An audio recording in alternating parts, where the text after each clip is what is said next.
Captain Jake Morrison stood at the viewing port of the Stellar Harmony, watching the alien ships approach through the darkness of space. The diplomatic vessel floated in neutral territory, far from both human and alien worlds. After months of careful planning, this moment had finally arrived. First contact with the Zephyrian Collective would change everything for humanity. "They're beautiful ships," said Dr. Lisa Crawford, joining him at the window. The xenobiologist had spent years studying alien cultures from intercepted transmissions. Now she would meet them face to face. "Look at those curves and the way they shine, nothing like our blocky human designs." The Zephyrian vessels moved like silver dancers through space. Each ship was nearly a mile long, with flowing lines that seemed almost alive. Energy fields rippled along their hulls in patterns of blue and gold. 4 different ship designs represented the 4 species of the collective. "Beautiful but deadly," muttered Commander Rick Torres from behind them. The security chief never trusted anything he could not shoot. His hand rested on his sidearm even now. "My sensors show enough firepower on those ships to crack a moon," Captain Morrison nodded. The Zephyrians controlled most of the galaxy's trade routes. They had crushed dozens of worlds that opposed them, but they had agreed to meet with humanity. That was something. "Remember the briefing," Morrison said to his crew. "No sudden movements. No touching without permission. Address them by their full titles. One mistake could start a war." Ambassador Helen Burke entered the observation deck, dressed in her finest diplomatic robes. She had negotiated with hostile nations on Earth for 30 years. But this was different. The fate of all humanity rested on the next few hours. "The alien delegation is ready to board," she announced. "All crew members not essential to this meeting should return to quarters. We cannot afford any accidents." The docking process took an hour. Zephyrian technology interfaced with human systems, creating an airlock between the ships. Morrison watched the readings carefully. The aliens controlled the environment completely. They could space his entire crew with the touch of a button. The first alien to board was tall and thin, with pale blue skin and 4 arms. Its head was elongated, with large silver eyes that seemed to see everything. This was High Arbiter Vexthal, leader of the Zephyrian delegation. Behind Vexthal came 3 other aliens. Each represented a different species from the collective. One looked like a giant insect with crystal wings. Another resembled a living plant with moving vines for arms. The third was small and gray, with huge black eyes that never blinked. "Greetings, creatures of the 3rd planet," High Arbiter Vexthal spoke through a translation device. Its voice sounded like wind chimes in a storm. "We honor your species with our presence. Few primitives receive such attention from the collective." Ambassador Burke smiled and bowed slightly. "Welcome aboard the Stellar Harmony, High Arbiter. Humanity is grateful for this opportunity to meet our galactic neighbors." The alien's silver eyes studied Burke for a long moment. "You may call us by our proper titles. I am High Arbiter Vexthal of the First Ascendant House. These are my honored companions from the other houses of the collective." Burke introduced the human delegation. The aliens listened with what seemed like polite boredom. They had met hundreds of species before. Humans were just another primitive race seeking their approval. The formal ceremonies began in the ship's main conference room. Morrison had ordered his finest china and real food from Earth. The cost had been enormous, but first impressions mattered. The aliens examined everything with scientific interest. "Your species consumes organic matter," observed the plant-like alien through its translator. "How crude. We absorb energy directly from our star." "Many species have different nutritional needs," Burke replied diplomatically. "Perhaps we can learn from each other." High Arbiter Vexthal made a sound that might have been laughter. "Learn from primitives? Your people have not even left your local star system. We ruled 1,000 worlds before your species discovered fire." Dr. Crawford leaned forward eagerly. "We would be honored to learn about your history and culture. Humanity has always been curious about other forms of life." "Curiosity is a trait of children," the insect-like alien buzzed. Mature species know their place in the natural order. You will learn yours soon enough. The negotiations continued for hours. The Zephyrians made their position clear. Humanity could join the collective as a servant race. They would mine asteroids, clean ships, and perform other labor for their betters. In return, the aliens would not destroy Earth. Surely we can find a more equal partnership, Burke suggested carefully. Humans have many talents that could benefit the collective. Your talents? High Arbiter Vexthal's eyes glowed brighter. You live on a death world that kills most life forms. Your planet has storms that could destroy cities, temperatures that boil water or freeze air, and radiation levels that would sterilize most species. Only the most primitive creatures could survive such conditions. Commander Torres tensed at the insult, but Morrison caught his eye. They could not afford to show anger now. The formal dinner began at the day's end. Burke had studied Zephyrian customs for months. She knew which foods were acceptable, how to arrange the seating, and what topics to avoid. Everything seemed to go perfectly. The aliens ate little, sampling human food with scientific detachment. They spoke about their great cities, their advanced technology, and their conquest of lesser species. Humans listened politely and asked respectful questions. High Arbiter Vexthal wore a ceremonial crest on its chest. The golden symbol showed the 4 species of the collective joined in unity. Ancient gems from a dozen worlds decorated its surface. It was clearly the aliens' most prized possession. "That's a beautiful symbol," Burke commented. "The craftsmanship is incredible." "It represents 10,000 years of collective history," Vexthal replied with obvious pride. "Each gem comes from a world we have brought into our glorious union." Burke leaned closer to examine the intricate details. The crest told a story in alien symbols, ships conquering worlds, species kneeling before Zephyrian might. The rise of the collective from a single system to galactic dominance. "May I?" Burke asked, reaching toward the crest. "Of course," Vexthal said. "Primitives are always fascinated by superior craftsmanship." Burke gently touched the central gem with one finger. The stone was warm and seemed to pulse with inner light. She traced the pattern of symbols, trying to understand their meaning. The reaction was immediate and terrifying. High Arbiter Vexthal let out a shriek that shattered several glasses. The other aliens leaped to their feet, their translators screaming alarms in a dozen languages. Burke jerked her hand back, confused and frightened. "Blasphemy!" Vexthal's voice reached frequencies that hurt human ears. "You have defiled the sacred crest. You have declared war upon the collective." "I don't understand," Burke stammered. "I only touched it. You said I could look." "Look, yes." "Touch, never." The alien's 4 arms waved frantically. "The sacred crest may only be touched by the blood descendants of the first ascendant house. Your primitive contact has polluted 10,000 years of history." Dr. Crawford tried to explain. "In human culture, touching an object shows respect and interest." Ambassador Burke meant no insult. "Your ignorance does not excuse this crime," the insect-like alien buzzed angrily. "The collective has executed entire species for lesser offenses." Morrison stepped forward. "Surely we can resolve this misunderstanding. Ambassador Burke will offer any apology you require." High Arbiter Vexthal turned its silver eyes on the captain. "There is no apology for desecration. Your species has shown its true nature. You are not merely primitive. You are savage animals who defile what you cannot understand." The aliens began moving toward the airlock. Burke followed, desperate to fix her mistake. "Please, High Arbiter, let me make this right. What can humanity do to repair this offense?" Vexthal paused at the threshold between ships. "Your death world will surrender to the collective within 72 hours. Your entire species will submit to purification and re-education. If you refuse, we will cleanse your system of all life." "That's impossible," Morrison protested. "No one has the authority to surrender all of humanity." "Then you will all die," the alien replied coldly. "The collective does not tolerate defilers. We have ended civilizations for less than this insult."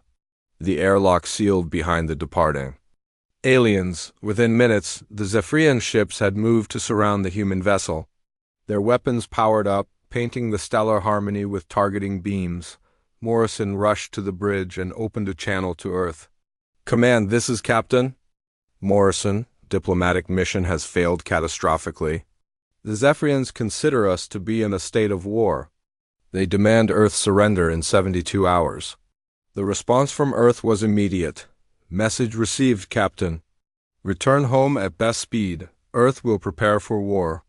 As the stellar harmony jumped into hyperspace, fleeing toward home, High Arbiter Vexthal sent a message to the collective fleet. "Assemble the warships. We go to cleanse a death world of its savage inhabitants. They call their planet Earth. Soon it will be nothing but ashes." The alien had no idea what kind of hell it had just awakened. General Maria Santos stood in the war room deep beneath the Pentagon, watching red dots appear on the holographic display of Earth's solar system. Zephyrian scout ships were emerging from hyperspace at the edge of human territory. The alien fleet would arrive in less than 48 hours. "How many ships are we tracking?" she asked the sensor operator. 17 scout vessels so far, General. They're broadcasting surrender demands on all frequencies. The main message is repeating every 10 minutes. Santos touched a control panel and the alien voice filled the room. The translation software made High Arbiter Vexthal sound cold and mechanical. "Creatures of the third planet, you have committed crimes against the Zephyrian collective. Your species defiled our sacred crest and showed your savage nature. You have 47 hours to surrender your world and submit to purification. Refuse, and we will burn your death world to cinders. You cannot escape the judgment of the collective." Admiral Tony Blake entered the war room, his face grim. "The alien ships are positioning themselves around our entire system." "They're not just threatening Earth. They want to cut off all escape routes." "Let them think they have us trapped," Santos replied. "Dr. Walsh, what's the status on Project Prometheus?" Dr. Kevin Walsh looked up from his computer terminal. The weapons scientist had been working non-stop since Morrison's message arrived. "All systems are ready, General. The orbital platforms are charged and waiting. The asteroid redirectors are in position. We can activate the full defense grid." "With your command," Santos nodded. For 50 years, Earth had been preparing for this moment. Ever since humans first detected alien radio signals, military planners had asked one question: what if they were hostile? The answer was Project Prometheus, the most secret military program in human history. "General, we're receiving reports from around the globe," said Colonel Amy Foster, leader of the Hellhound Special Forces. "All hidden bases are ready. The disguised fleet is in position. Every major city has underground shelters prepared for the civilian population." President Karen Davis appeared on the main screen, speaking from the secure bunker beneath the White House. "General Santos, I'm authorizing you to use any means necessary to defend Earth. The Zephyrians want to see what a Hellworld can do." "Show them." Santos turned to address the room full of military officers. These men and women represented every branch of Earth's defense forces. They had trained their entire lives for this moment. People, the galaxy thinks we're primitives living on a death world. They're about to learn why that makes us dangerous. Dr. Walsh, explain what we've built. Walsh activated the holographic display, showing Earth surrounded by thousands of small objects. To alien sensors, they looked like space debris, old satellites, and mining equipment. The truth was very different. "Every piece of junk in Earth orbit is actually a weapons platform," Walsh explained. "We've spent decades disguising our defenses as civilian technology. Solar collectors that can focus starlight into death rays.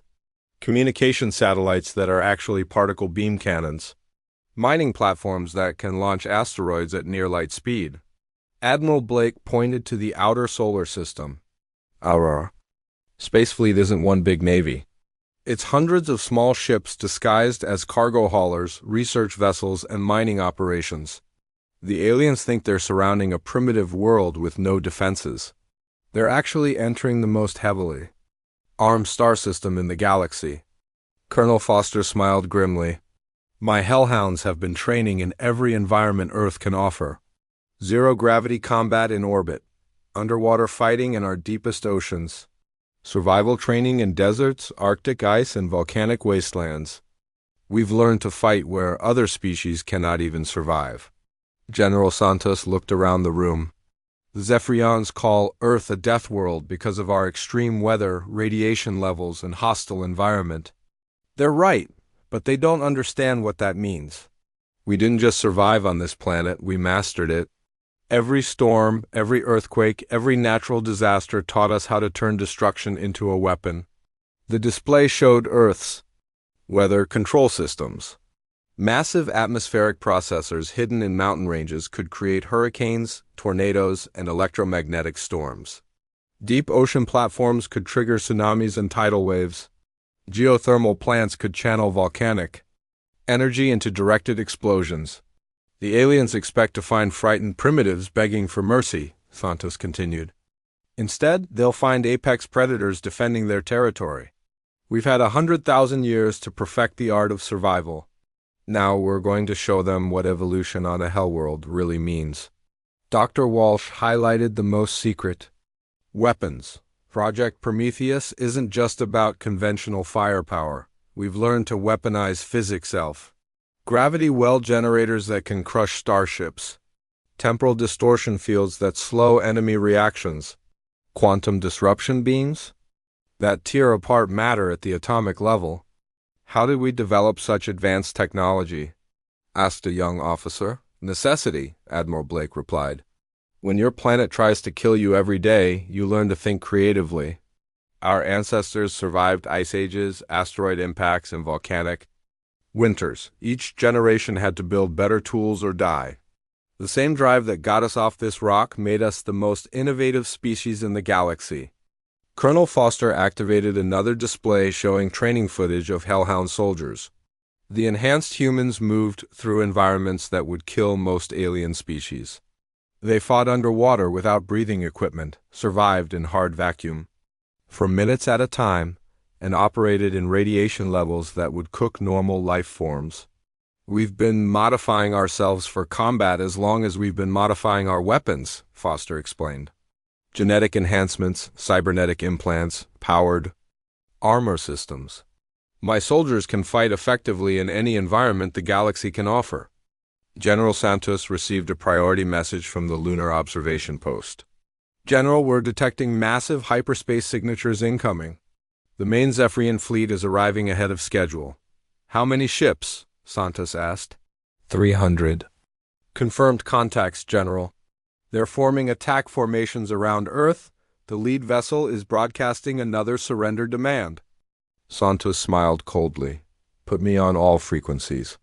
I want every ship in their fleet to hear this message.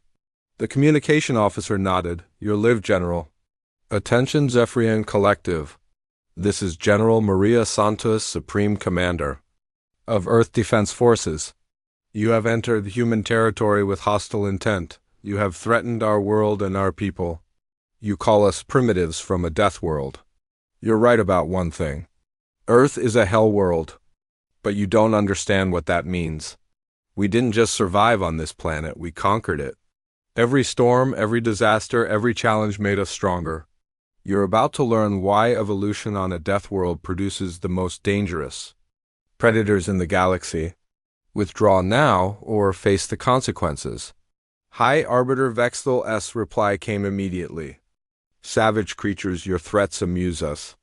We have destroyed civilizations with technology far beyond your primitive capabilities. Surrender now, or watch your world burn. Santos looked around the war room. Every officer was watching her, waiting for the order that would change human history forever. All units, this is General Santos. Execute Operation Hellstorm. Show these aliens what happens when you threaten Earth. Across the solar system, hidden weapons powered up. Disguised warships dropped their civilian facades and revealed military-grade armor and weapons. The asteroid belt suddenly bristled with gun platforms that had been hiding among the rocks for decades. On Earth, massive doors opened in mountains and ocean floors. Weapons that could split continents rose from their hiding places. The planet's magnetic field shifted as artificial field generators came online. Aurora patterns danced across the sky as Earth's defenders prepared for war. Dr. Walsh monitored the power levels. All systems operational, General. Project Prometheus is fully active. Earth is ready for anything they can throw at us. Admiral Blake watched the fleet dispositions. Our ships are in position. The enemy still thinks they're surrounding helpless cargo vessels and mining platforms. They have no idea what's about to hit them. Colonel Foster checked her combat units. Hellhound teams are standing by for boarding operations. My soldiers are ready to take the fight to enemy ships. General Santos looked at the tactical display. 300 alien warships surrounded Earth, confident in their superior numbers and technology. They had no idea they were looking at the most heavily defended world in galactic history. The Zephyrians wanted to see what a Hellworld could do, Santos said quietly. Let's show them. The first shots would be fired within hours. The galaxy was about to learn why humans had earned their place among the stars through millions of years of survival on the most dangerous planet they had ever encountered. Captain Steve Parker watched the Zephyrian fleet approach through the asteroid belt, their silver ships gleaming in the distant sunlight. For 15 years, his vessel had posed as Asteroid Miner 7, just another human mining operation scraping valuable metals from space rocks. The aliens had no idea they were flying into the most heavily defended region in the solar system. Contact in 30 minutes, Captain, reported his weapons officer, Lieutenant Danny Cole. 3 squadrons of enemy ships heading straight for us. They're treating us like civilians. Parker smiled grimly. The Zephyrians were about to learn their first lesson about humans. Nothing in human space was what it appeared to be. Signal the fleet, Parker ordered. All mining vessels prepare to drop cover. Let's show these aliens what a real asteroid miner looks like. Across the belt, dozens of disguised warships received the message. What the Zephyrians saw as harmless industrial vessels were actually the most advanced combat ships humanity had ever built. Each one was designed to fight in the harsh environment of space using Earth's own hostile nature as a weapon. Meanwhile, near Jupiter, Lieutenant Sarah Brooks monitored the enemy fleet from Europa Station. To alien sensors, her position looked like a research facility studying the gas giant's moons. In reality, it was a massive weapons platform hidden in Jupiter's radiation field. Radiation levels are off the charts today, Brooks reported to her crew. Perfect cover for our operations. The enemy ships can barely see us through all this interference. Jupiter's radiation belt was deadly to most life forms. Zephyrian ships had to use heavy shielding just to survive near the planet. But humans had learned to fight in environments that would kill their enemies. The radiation that blinded alien sensors was just another tool in humanity's arsenal. Back in the asteroid belt, the first Zephyrian squadron was closing on Captain Parker's position.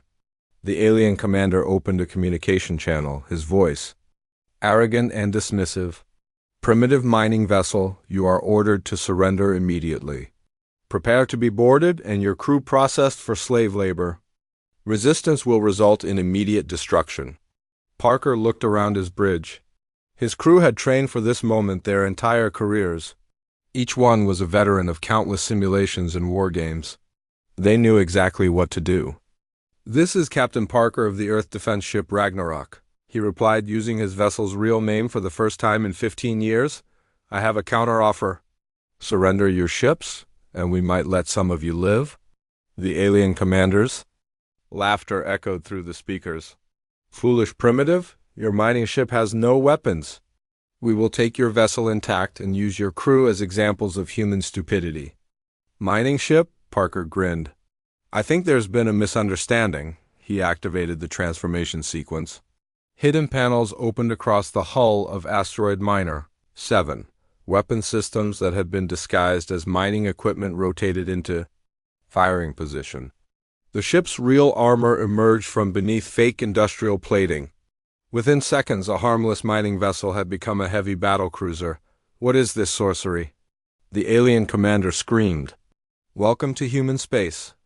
Parker replied. Population, very angry. The Ragnarok's main guns opened fire. Rail cannons designed to punch through asteroid rock now targeted enemy hulls. The kinetic projectiles moved at incredible speeds, carrying the devastating force that humans had learned to harness from their violent world. The first Zephyrian ship simply exploded. Its energy shields, designed to deflect laser weapons, were useless against solid projectiles moving at relativistic velocities. The second ship tried to maneuver, but Parker's gunners had been practicing this moment for years. Target the command section, Parker ordered. Let's see how their fancy technology handles good old-fashioned kinetic force. The second alien ship lost its entire front section to a direct hit.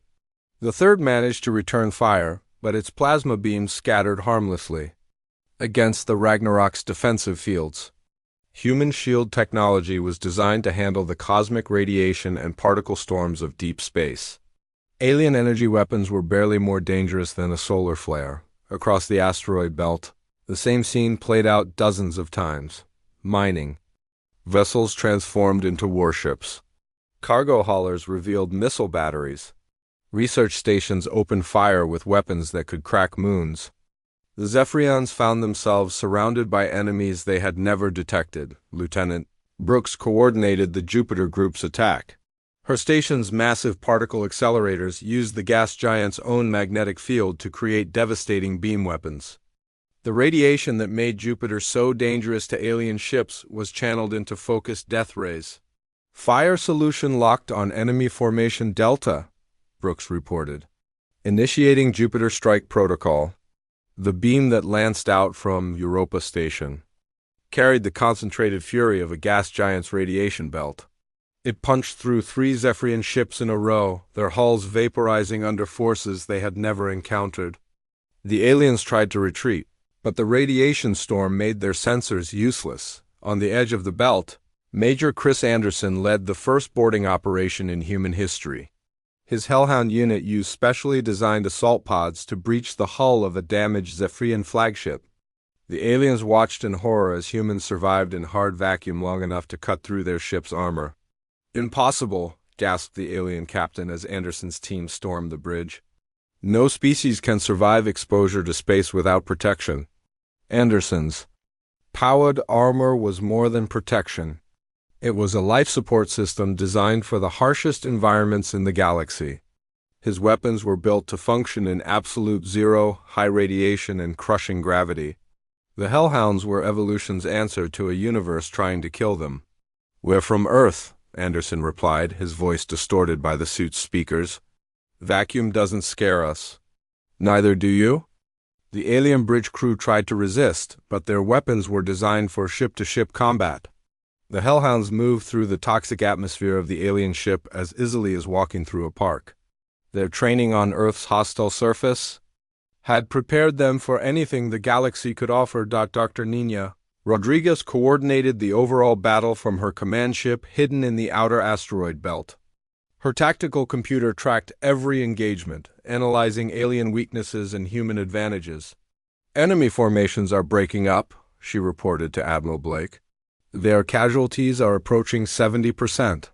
Most of their surviving ships are trying to retreat. Let some of them escape, Blake ordered. We want them to report back to their fleet. Fear is a weapon too. The battle lasted only 3 hours. Of the 300 Zephyrian ships that entered the asteroid belt, less than 50 survived to retreat. The aliens fled in panic, their communications filled with confused reports about impossible human technology. High Arbiter Vexthal received the survivors' reports with growing disbelief. The humans had weapons that ignored energy shields. Their ships had appeared from nowhere, disguised as civilian vessels. Worst of all, human soldiers could fight in environments that would kill most galactic species. How is this possible? Vexthal demanded. Our intelligence said they were primitives with no space fleet. The survivors report that every human vessel in the system was disguised, his tactical officer replied. Mining ships, cargo haulers, research stations, all of them were actually warships. The humans have been preparing for this war for decades. Vexthel studied the battle reports. Human weapons seemed to be based on kinetic force rather than energy. Their ships operated in radiation fields that would cripple Zephyrian vessels. Their soldiers fought effectively in hard vacuum and toxic atmospheres. What kind of species developed such technology? Vexthel wondered aloud. His science officer provided the answer. According to our data, humans evolved on a Class 12 death world. Extreme weather, high radiation, unstable geology, and toxic atmosphere. Only the most adaptable species could survive such conditions. And now they've turned those survival skills into weapons, Vexthel realized with growing fear. Back on Earth, General Santos reviewed the battle reports with satisfaction. The first engagement had gone exactly as planned. The aliens now knew they faced an enemy unlike any they had encountered before. Casualties? Santos asked. Minimal, Colonel Foster reported. 3 ships damaged, 17 personnel wounded. No fatalities. The enemy never had a chance to mount an effective counterattack. Admiral Blake highlighted the strategic situation. The surviving alien ships are regrouping at the edge of the system. They're calling for reinforcements. Intelligence suggests the main Zephyrian fleet will arrive within days. Good, Santos replied. Let them bring everything they have. The more ships they send, the bigger the lesson will teach the galaxy. Dr. Walsh monitored the weapon systems. All platforms performed within expected parameters. The kinetic weapons proved devastating against energy-based defenses. Their technology simply isn't designed to handle solid projectiles at those velocities. Santos looked at the tactical display showing the retreating alien ships. The Zephyrians had expected to find helpless primitives. Instead, they had encountered predators evolved on the most dangerous world in the galaxy. Send a message to the surviving ships, Santos ordered. Tell them this.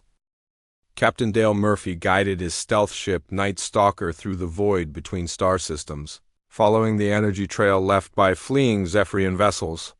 The ship was humanity's most advanced scout craft, designed to operate where no other vessel could survive. Its hull was coated with materials that absorbed sensor beams, making it nearly invisible to alien detection systems.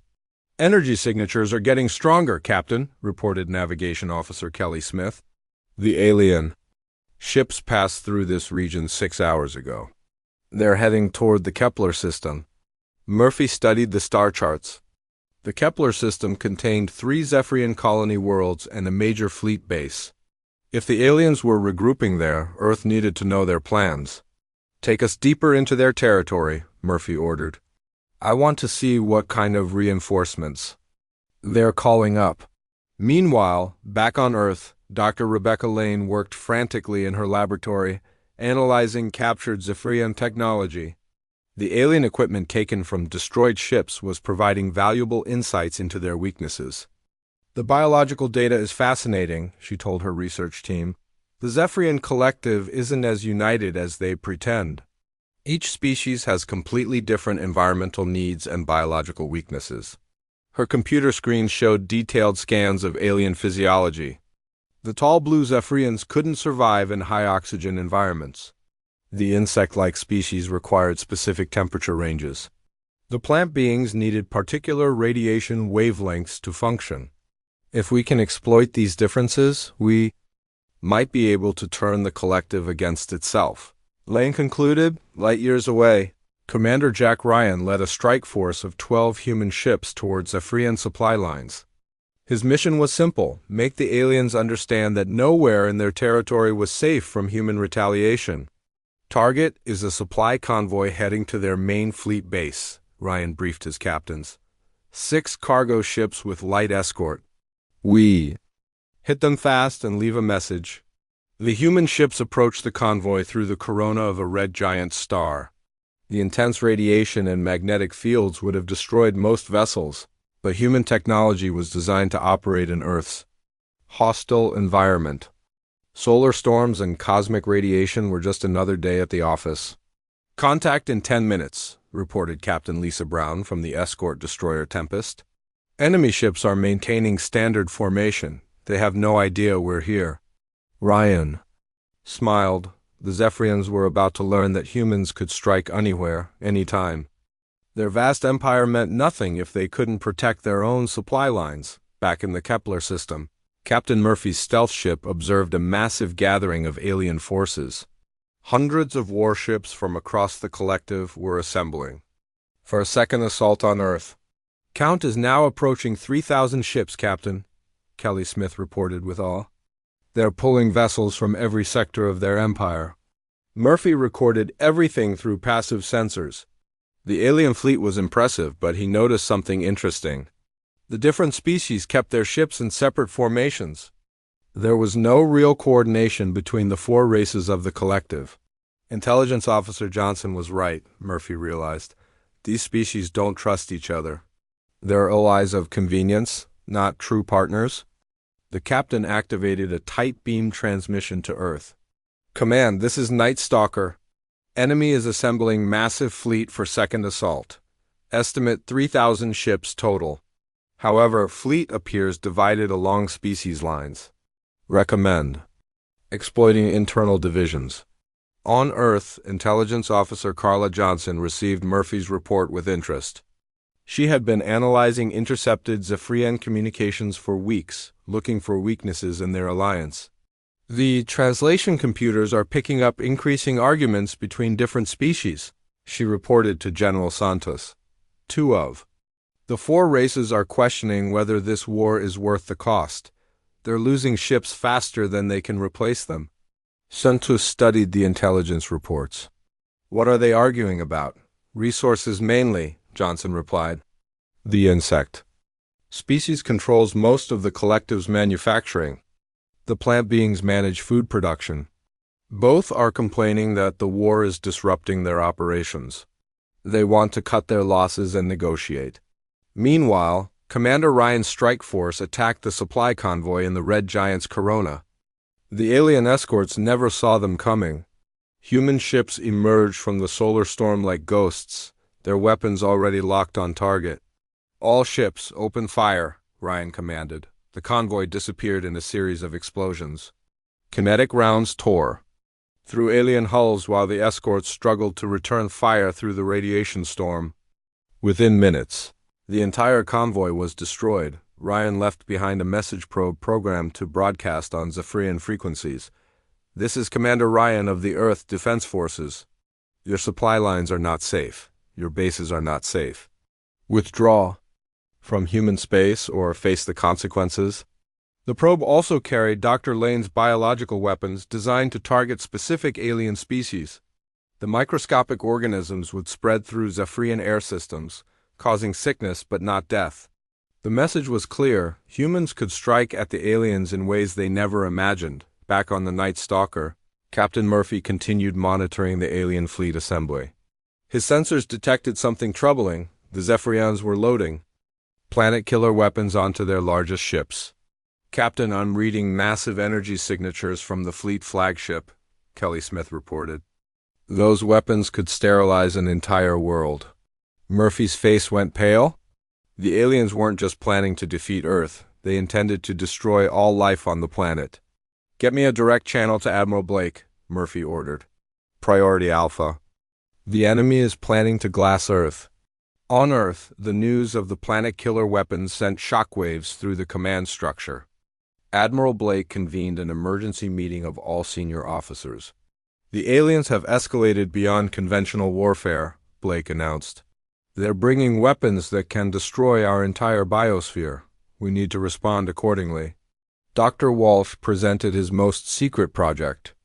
We've been developing similar weapons in case of extreme emergency, stellar disruption devices that can destabilize a star, gravitational weapons that can shatter planets, quantum bombs that can unravel the fabric of space itself. General Santos looked around the room. Are we really considering destroying entire star systems? They started this war by threatening to exterminate humanity, Colonel Foster replied. If they want to play with world killers, we'll show them what a death world can build when it's truly angry. Intelligence reports continued flowing in from across Zephyrian space. Commander Ryan's strike teams had hit dozens of targets, spreading fear and confusion throughout the collective, Dr. Lane's biological weapons were causing panic as alien crews fell ill with mysterious diseases. Most importantly, the political situation in the collective was deteriorating rapidly. 2 of the 4 member species had formally requested peace negotiations. Their representatives were openly questioning the wisdom of continuing the war. The insect species just withdrew their manufacturing support, Johnson reported. They're refusing to build more warships until the collective leadership reconsiders the war. The plant beings are threatening to cut off food supplies to military vessels. High Arbiter Vexthal found himself fighting a war on multiple fronts. Human raiders were striking throughout collective space. His own allies were abandoning him. Worst of all, his fleet was reporting impossible human capabilities. How can primitive Deathworlders have such advanced technology? He demanded of his science advisors. Perhaps they are not as primitive as we believed, his chief scientist replied carefully. Their world's hostile environment may have forced rapid technological development. They appear to have weaponized physics elf. Vexel reviewed the battle reports. Human ships operated in radiation fields that would kill his crews.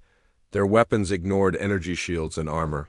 Their soldiers fought effectively in environments that would sterilize most life forms. What manner of species evolves such capabilities? Vexthal wondered. A species that treats survival as warfare, his tactical officer answered. Every day on their world is a battle against extinction. They have learned to turn their planet's hostility into strength. Back on Earth, preparations for the final battle were nearly complete. The aliens were bringing everything they had, but humanity was ready. Dr. Walsh's doomsday weapons were armed and targeted. Admiral Blake's hidden fleets were in position throughout the solar system. Colonel Foster's hellhounds were prepared for the largest boarding operation in history. The enemy fleet will arrive within hours, General Santos announced to her staff. 3,000 ships carrying weapons that can destroy worlds. They think they're bringing overwhelming force to crush a primitive species. She looked around. The command center at the faces of Earth's defenders. These men and women represented the culmination of human evolution. They were the product of millions of years of survival on the most dangerous world in the galaxy. Let them come, Santos declared. We'll show the galaxy what happens when you threaten the children of a Hellworld. By the time this battle is over, every species in the collective will know that humans are not primitives to be conquered.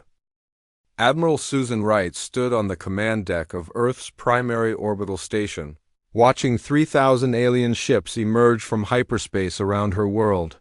The Zephyrian fleet filled the darkness of space with their silver hulls and glowing energy fields. It was the largest armada ever assembled in galactic history. Final count is 3,012 vessels, reported her tactical officer, Lieutenant Mark Davis.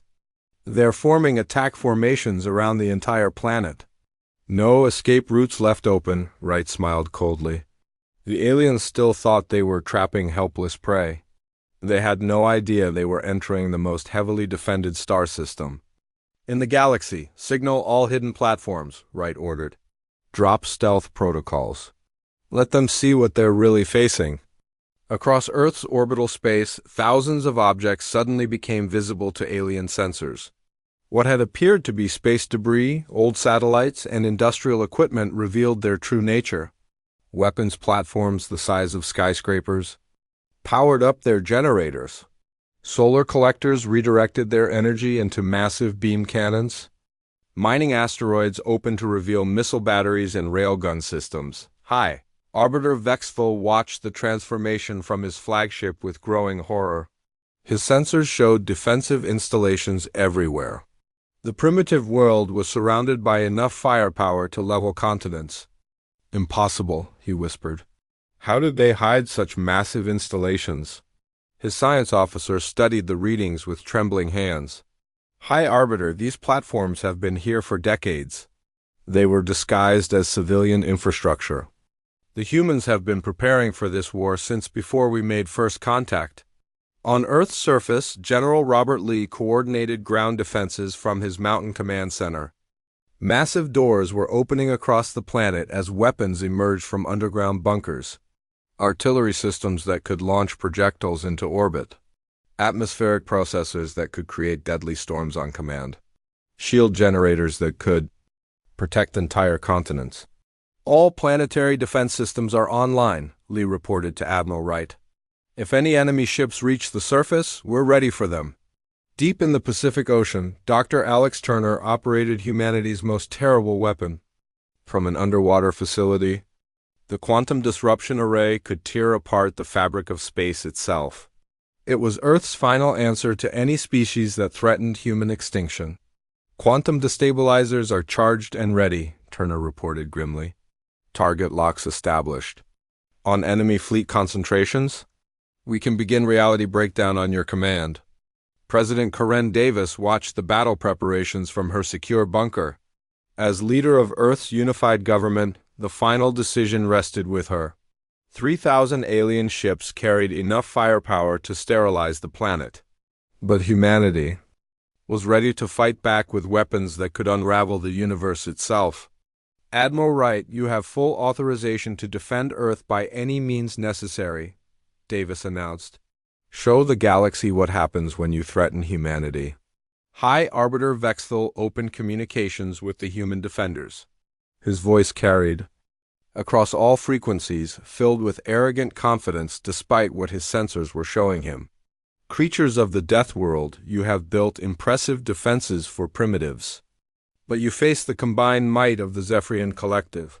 3,000 ships carry weapons that can crack planets and boil oceans.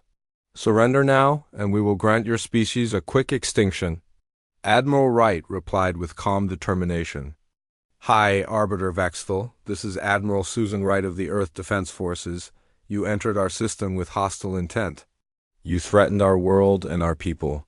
You call us primitives, but you're about to learn why evolution on a Hellworld produces the most dangerous predators in the galaxy. Final warning, withdraw immediately or face the consequences. Vexthal's laughter echoed through space.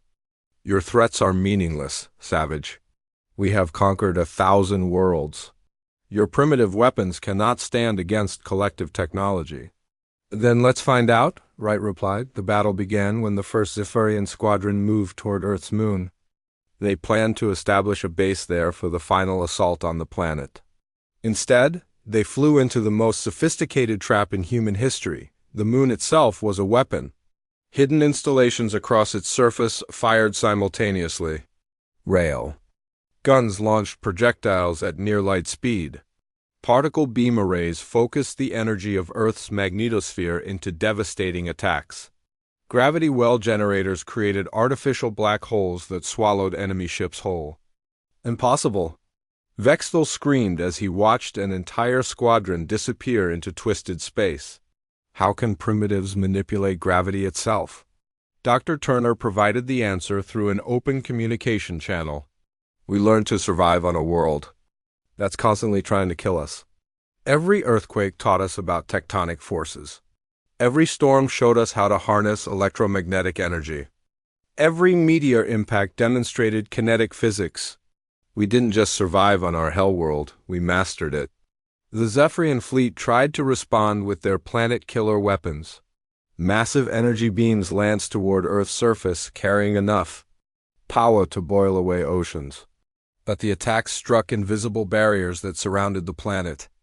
Atmospheric shield generators deflected the energy into space, creating aurora displays visible from orbit. Their shields are holding, reported Vexthal's weapons officer with disbelief. The planet killers are having no effect. Admiral Wright coordinated the counterattack from her orbital command center. Human ships emerged from hiding places throughout the solar system. The disguised fleet that had fooled alien scouts now revealed their true capabilities. Mining vessels became battleships. Cargo haulers transformed into carriers. Research stations opened fire with weapons that could shatter moons. All ships execute Pattern Omega, Wright commanded. Show them what human innovation looks like. The space around Earth became a maze of destruction. Human weapons used physics in ways the Zephyrians had never imagined. Temporal distortion fields slowed enemy reactions. Quantum torpedoes phased through alien shields. Stellar wind cannons channeled the sun's energy into focused death rays. Colonel Amy Foster led the largest boarding operation in galactic history. Her Hellhound soldiers launched from hidden bases on Earth's surface, using assault pods designed to survive atmospheric entry and space combat. They targeted the enemy flagship, determined to capture High Arbiter Vexthal alive. "Hellhounds, this is Foster," she announced to her troops. "Remember your training. These aliens evolved on garden worlds with perfect conditions. They've never faced anything like us. Show them what children of a Hellworld can do." The assault pods punched through the flagship's shields and armor like bullets through paper. Foster's soldiers fought their way through the ship's corridors, their powered armor allowing them to survive in the toxic alien atmosphere. The Zephyrians tried to resist, but their weapons were designed for ship combat, not close-quarters fighting. Foster reached the bridge and found High Arbiter Vexthal cowering behind his command chair. The alien's forearms shook with terror as the armored human approached. "Please," Vexthal begged. "I surrender. The collective will pay any price for peace." Foster removed her helmet, revealing a human face marked by scars from training on Earth's hostile surface. "You should have thought of that before you threatened our world." Around Earth, the battle was turning into a massacre. The Zephyrian fleet was being systematically destroyed by weapons they couldn't understand or counter. Human technology forged in the crucible of a death world proved superior to anything the galaxy had ever seen. Dr. Turner activated the quantum disruption array for a demonstration. A section of space near the enemy fleet simply ceased to exist, taking 50 alien ships with it. The survivors watched in horror as reality itself unraveled before their eyes. "This is what happens when you threaten humanity," Turner broadcast to the remaining ships. "We can tear apart the fabric of the universe itself. Your choice, surrender or be erased from existence." The Zephyrian fleet began to retreat in panic. Of the 3,000 ships that had arrived, fewer than 200 survived to flee Earth's system. The survivors carried tales of impossible human weapons and soldiers who fought like demons in the void. President Davis addressed the galaxy from the White House. Her words broadcast on every frequency the aliens used for communication. "People of the galaxy, this is President Karen Davis of Earth. The Zephyrian collective came to our world with weapons of mass destruction. They threatened to exterminate our entire species. They called us primitives from a death world. They were right about one thing: Earth is a hell world. But they didn't understand what that means. We didn't just survive on this planet, we conquered it. Every challenge made us stronger.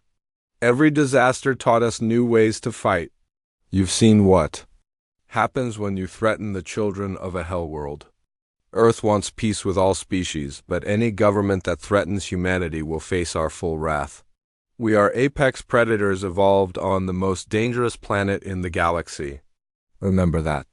High Arbiter Vexthal was brought before Admiral Wright in chains. The once proud alien leader was broken by his defeat.